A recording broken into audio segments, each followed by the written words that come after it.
জাপানের টোকিওতে জমকালোভাবে অনুষ্ঠিত হয়েছে দ্বিতীয় বৈশাখী মেলা। নতুন বছরকে বরণ করতে ধর্ম, বর্ণ, দল, মত নির্বিশেষে সর্বস্তরের প্রবাসীরা এই মেলায় অংশগ্রহণ করে। শুধু প্রবাসীরাই নয়, স্থানীয় জাপানি অতিথি ও বিভিন্ন দেশের নাগরিকরা অংশগ্রহণ করেন। নতুন প্রজন্মের কাছে বাঙালি সংস্কৃতি তুলে ধরা এবং প্রবাসীদের মধ্যে সৌহার্দ্য বৃদ্ধি করাই এ মেলার উদ্দেশ্য। জাপান থেকে বিস্তারিত জানাচ্ছেন আব্দুল আল মামুন। নতুন বছরকে বরণ করতে ধর্ম, বর্ণ, দল, মত নির্বিশেষে সর্বস্তরের প্রবাসীরা এ মেলায় অংশগ্রহণ করে। শুধু প্রবাসীরাই নয়, এ মেলায় স্থানীয় জাপানি অতিথি ছাড়াও বিভিন্ন দেশের নাগরিকরা স্বতঃস্ফূর্তভাবে অংশগ্রহণ করে।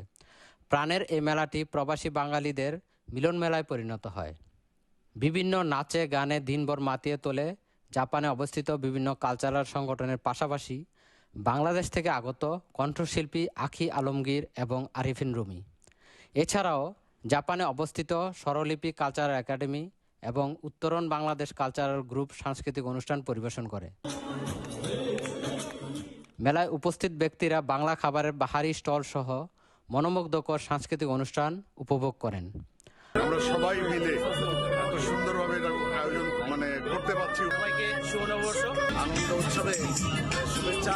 বছর নতুন আনন্দ নিয়ে আবার চলে এলো আমাদের মাঝে। সবার প্রতি শুভকামনা।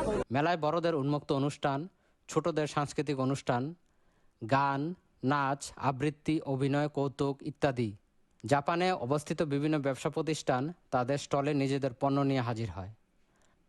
জাপানের সাইতামা থেকে আব্দুল আল মামুন, চ্যানেল আই।